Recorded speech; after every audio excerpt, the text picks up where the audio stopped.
Bonjour à toutes et à tous et bienvenue à ce nouveau Good Morning Market. Nous sommes le lundi 10 octobre 2022 et donc on débute cette nouvelle semaine après une fin de semaine compliquée suite aux chiffres sur les NFP. Donc on a eu une baisse assez dynamique vendredi en raison des meilleures données que prévues concernant le marché du travail aux États-Unis, ce qui donc légitimise les actions de la Réserve fédérale américaine concernant le resserrement de la politique monétaire. Et donc ce rapport NFP réduit les chances d'un pivot de la Réserve fédérale américaine, du moins pour le moment. Alors il convient également de noter un avertissement d'AMD qui a réduit ses prévisions de bénéfices en raison d'une faible demande et de problèmes logistiques. Alors tout de même un petit point sur le rapport NFP, rapport sur l'emploi aux États-Unis dont on a pris connaissance vendredi, un rapport qui a été marqué par une diminution modérée des créations d'emplois, une baisse également du taux de chômage et une hausse de 5% sur un an des salaires. Alors ça a déçu parce qu'on espérait des signes de dégradation de la conjoncture économique, ce qui inciterait la Réserve fédérale américaine de ralentir la hausse des taux, et donc une bonne nouvelle qui devient une mauvaise nouvelle étant donné que une dégradation du marché du travail permettrait à la Fed d'adoucir le ton. Et donc de ce fait, on s'attend à une hausse de 3/4 de points début novembre. La probabilité est de 90% selon le baromètre FedWatch. On notera que cette semaine marque le début de la saison de la publication des résultats aux États-Unis. Comme d'habitude, ce sont les bancaires qui vont lancer le bal. Et donc, les analystes s'attendent à des résultats moins bons. Sur le marché des matières premières, on a pu constater des hausses importantes sur le marché pétrolier avec un WTI au-dessus des 90 $ le baril et un Brent qui vient se rapprocher considérablement des 100 $ le baril. Cela fait suite à l'annonce de la réduction de la production des pays membres de l'OPEP+. Et donc, c'est une annonce qui a été digérée, une réduction de 2 millions de barils par jour, je vous le rappelle, et c'est la réduction la plus importante depuis la pandémie de 2020. On notera également que la Russie a déclaré que le plafond des prix du pétrole pourrait entraîner une baisse temporaire de sa production. On parle toujours de la Russie, mais plus principalement du conflit en Ukraine. Vladimir Poutine a qualifié la frappe de ce week-end sur le pont de Crimée d'attaque terroriste contre des infrastructures civiles clés et donc a accusé directement les forces spéciales ukrainiennes. Ces commentaires ont fait craindre des représailles et une escalade dans la région. Des craintes qui ont été ravivées d'ailleurs ce matin après des informations faisant état de fortes explosions dans le centre de la capitale ukrainienne, donc à Kiev. Ce sont des informations qui ont été relayées par Reuters et par d'autres médias par la suite, et il semblerait que le bureau de Zelensky a probablement été détruit lors de ces frappes. Et donc la géopolitique qui reprend le dessus et qui vient écorner le sentiment de marché. Malgré cela, on va le voir ici, on a une tentative de rebond du DAX en ce début de séance européenne. Un DAX qui s'est replié au contact de cette Kijun. Je vous rappelle qu'on l'a également ajouté sur les données H4, on va le voir par la suite. Et donc les vendeurs ont repris le dessus. À l'heure actuelle, c'est la hausse qui domine ce début de séance européenne, alors qu'on a tout de même une situation technique assez compliquée concernant les indices boursiers d'une manière générale. Et cela, on va le voir surtout en données H4. Ici, Ishimoku ne nous donne pas énormément d'informations. On a simplement une projection d'Osoda à ce niveau-là, une projection d'Osoda qui n'a pas été invalidée, même si on s'est hissé au-dessus de notre point B. Le point B est ici. On a le point A, B et C. Notre but est d'aller chercher D à 11 600 points environ. Donc, on n'a pas d'invalidation, même si on s'est hissé au-dessus de B, parce que dans la foulée, on est reparti à la baisse. Et donc, c'est notre objectif. Et on va le voir en données H4, on a un signal Ishimoku qui pourrait intervenir très prochainement. Pas pour le moment parce que les acheteurs reprennent la main, mais ici, vous voyez, on est sur le point de sortir par le bas du nuage et notre lagging span pourrait valider dans la foulée si les vendeurs reprennent le contrôle du marché. Et donc concrètement, pour cela, il faudrait que le DAX se replie sous les 12 140 points environ. Et ce serait un signal de vente Ishimoku validé par la lagging span. Ici, vous voyez, nous avons ajouté la Kijun journalière. Ça nous permet d'avoir une meilleure visibilité. Ça nous permet de voir pourquoi les prix se sont repliés à ce niveau-là aux alentours des 12 700 points. On pourrait faire le test, vous voyez ici, sans la Kijun, effectivement. Il faut repasser en journalier pour voir qu'il y a une Kijun journalière ici qui a stoppé la hausse. Et donc c'est pour ça que l'on superpose ici un Ishimoku d'une unité de temps supérieure, donc unité de temps journalière sur un graphique H4. Tout ce qui nous intéresse, c'est la Kijun, on la met en épaisseur 3 pour bien la faire ressortir. Et donc on a des éléments de 2 unités de temps sur un seul et même graphique. Donc ici, il vaudra mieux attendre une éventuelle sortie par le bas du nuage, qui n'est pas d'actualité pour le moment, étant donné que la séance européenne commence par du vert. Alors à Wall Street, c'est différent, la situation technique en H4 est différente. Vous voyez ici, hein, concernant le Nasdaq, on est en train de tester un creux et plus largement le seuil psychologique des 11 000 points, mais en données H4, le signal Ishimoku de vente, on l'a déjà eu. Et la validation également. Je vais zoomer, ce sera beaucoup plus clair ici. Donc vous voyez, nous avons eu notre signal de vente validé par la lagging span. On est sous les récents creux, 11 070 points, sous des récents creux. Alors, pour constater ces récents creux, nous allons dézoomer. Hein, vous voyez, c'est ce creux ici, très précisément, qui fait office de résistance à l'heure actuelle, 11 070 points. Et donc, on tente de se redresser au-dessus de ce niveau-là. On n'est pas à l'abri d'un pullback vers le bas de nuage ici avant de éventuellement repartir à la baisse. Donc, un signal d'Ishimoku, à la vente, visible en données H4. Si on parvient à se hisser au-dessus de ce niveau-là, on pourrait aller chercher le nuage en pullback, ce qui permettrait à la lagging span d'aller chercher également dans la foulée la Kijun en pullback avant de se replier. C'est une hypothèse technique pour cette semaine.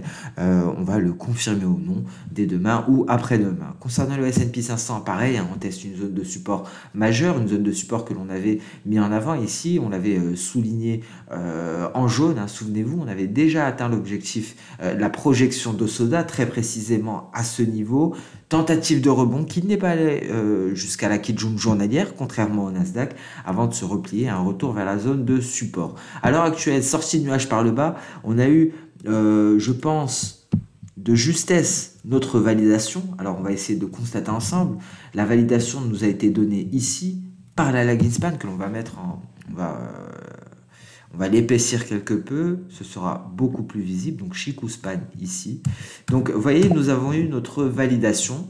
La lagging span a franchi un dernier obstacle, hein, cette bougie verte et cette Tenkan. Alors elle se redresse, étant donné que les cours se redressent, peut-être en pullback vers le nuage avant de repartir à la baisse. Mais en tout cas, on a eu déjà donc notre validation ici. Donc la prudence est de mise pour la séance d'aujourd'hui. Et c'est pareil pour le Dow Jones, hein, vous voyez, on est reparti à la baisse, hein, le Dow Jones n'est pas parvenu à rester sur les 30 000 points. Et ici, on est sur le point d'avoir un signal de vente, une configuration qui ressemble un peu plus à celle du DAX. Hein. Vous voyez le DAX en données H4, mais le DAX est allé beaucoup plus haut, beaucoup plus vite. Ici, le Dow Jones tente d'éviter le signal de vente qui pourrait être validé dans la foulée par la lagging span. Donc même si on a effectivement des acheteurs en ce début de séance européenne, prudence hein, face à la configuration Ishimoku, nous avons déjà des signaux de vente sur les valeurs technologiques, S&P 500 et Nasdaq. Et on pourrait en avoir hein, ici des signaux de vente sur le DAX et sur le Dow Jones. Donc le H4 nous donne de bonnes informations. Et d'ailleurs, c'est une question que l'on m'a posée vendredi parce qu'il y avait le salon du trading à Paris. D'ailleurs, je remercie tous ceux qui sont venus nous rencontrer. C'était un réel plaisir d'échanger avec vous, que ce soit concernant Ishimoku ou concernant le trading d'une manière générale.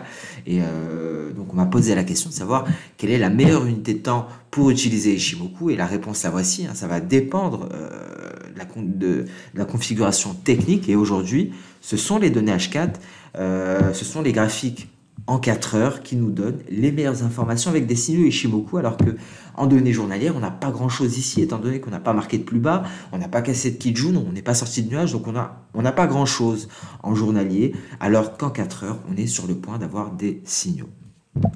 On passe à présent sur le marché des crypto-monnaies. Alors, pas de nouveauté ici, hein, on est toujours dans ce petit range sur le Bitcoin, aux alentours des 20 000 $ en données H4. On est sous le nuage, on n'arrive pas à l'intégrer pour le moment. L'Ether, souvenez-vous, nous avons cette figure ici. Est-ce qu'on va en sortir par le haut?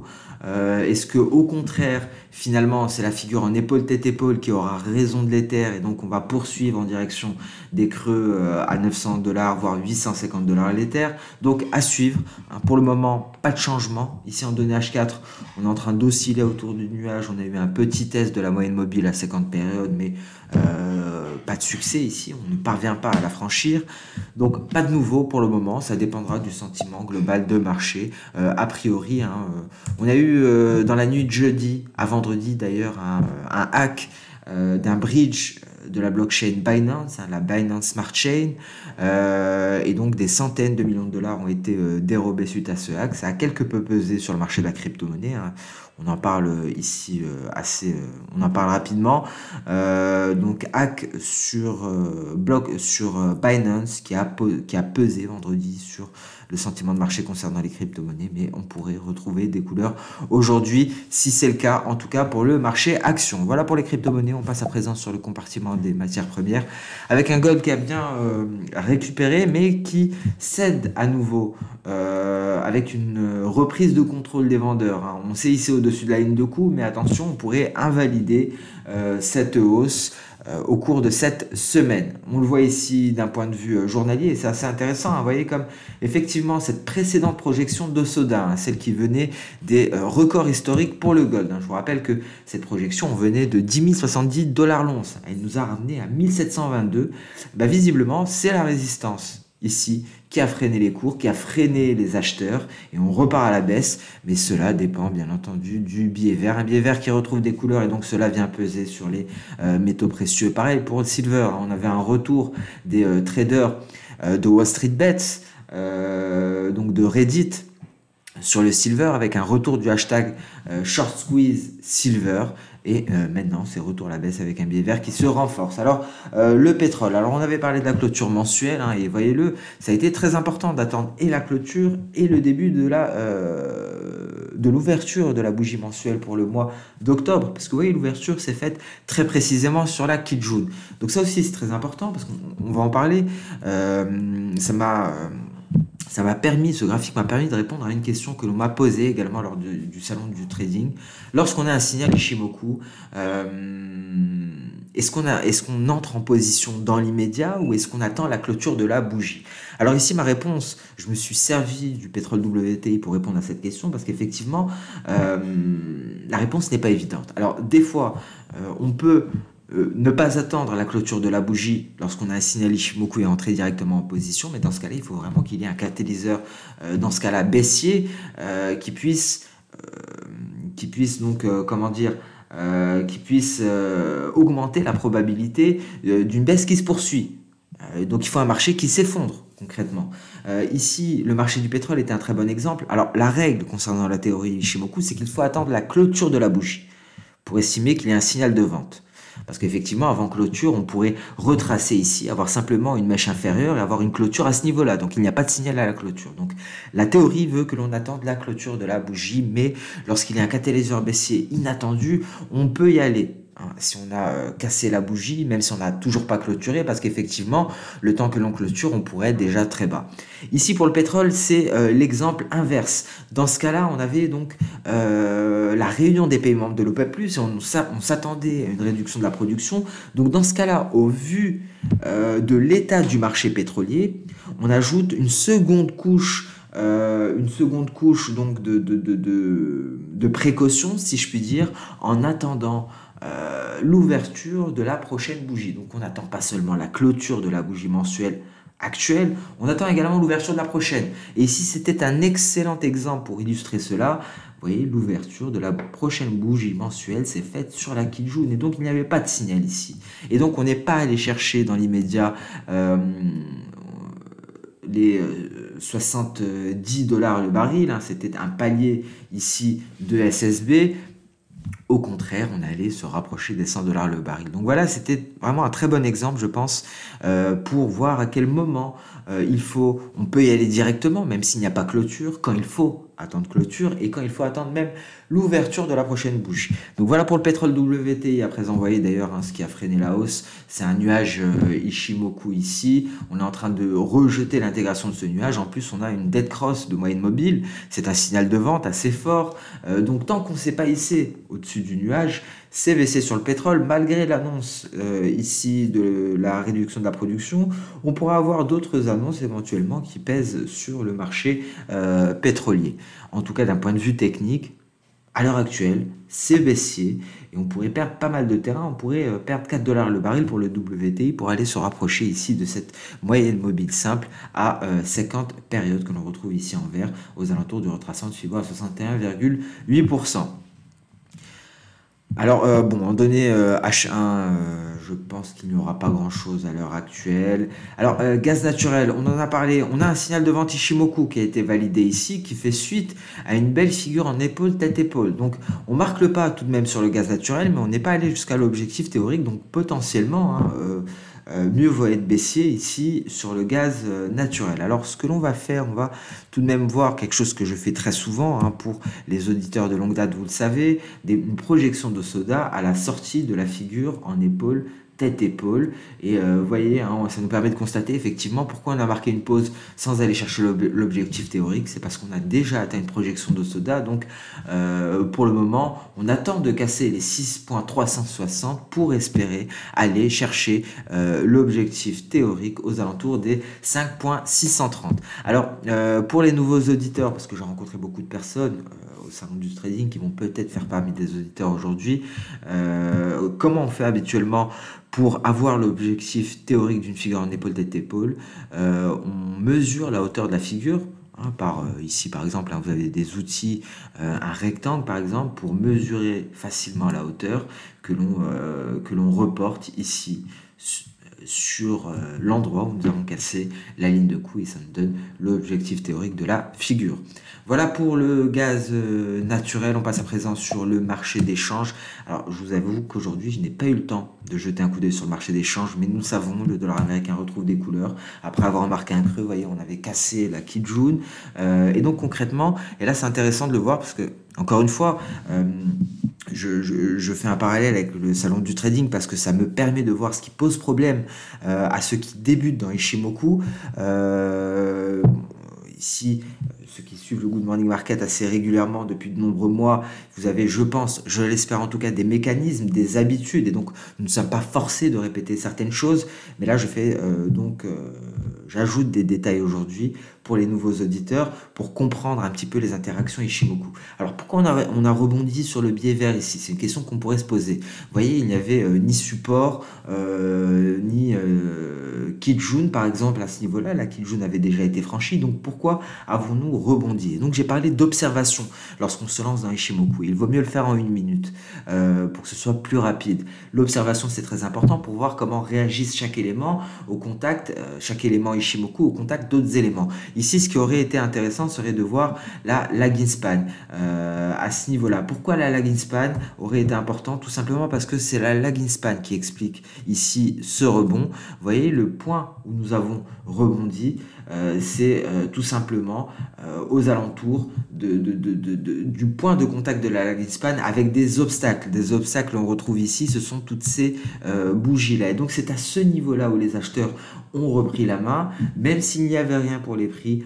La lagging span avait des obstacles considérables avant d'espérer se libérer. Elle n'aurait pu se libérer qu'à ce niveau-là et donc nous avons eu un rebond. Ce sont des choses que l'on voit beaucoup mieux en 1 minute ou en 5 minutes, mais voilà comment il faut raisonner. Ishimoku et vraiment, concernant, si on raisonne d'un point de vue temps, on a vraiment trois espaces temporels. Hein. On a le futur parce que le nuage est projeté 26 périodes dans le futur. On a le présent parce qu'on a l'interaction des cours avec les éléments Ishimoku, donc la Tenkan, la Kijun et le nuage. Et on a le passé avec cette lagging span, donc les cours à la clôture, 26 périodes dans le passé. Et donc cette dimension passée aussi très importante. Et ici, c'est ce qui nous permettait d'expliquer le rebond du biais vert. Alors effectivement, d'un point de vue fondamental, hein, c'est l'économie américaine qui reste robuste, le marché du travail également, et donc le resserrement de la politique monétaire devrait se poursuivre.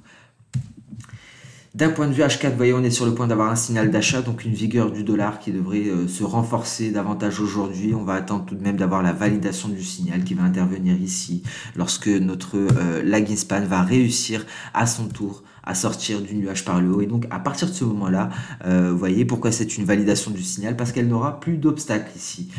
Et donc, les cours pourront s'envoler à leur tour. Donc, après une sortie du nuage par le haut, par les cours, il faut attendre une sortie du nuage par le haut de la lagging span qui s'appelle ici Chikou span. Donc vous voyez, on attend simplement le signal, la validation du signal pour espérer $1, un billet vert de retour sur les récents sommets aux alentours des 114 720. Et cela vient peser à nouveau sur l'euro-dollar qui est bien loin de la parité, qui pourrait aller revisiter ses récents creux si le billet vert venait à revisiter ces récents sommets que l'on a marqués ici.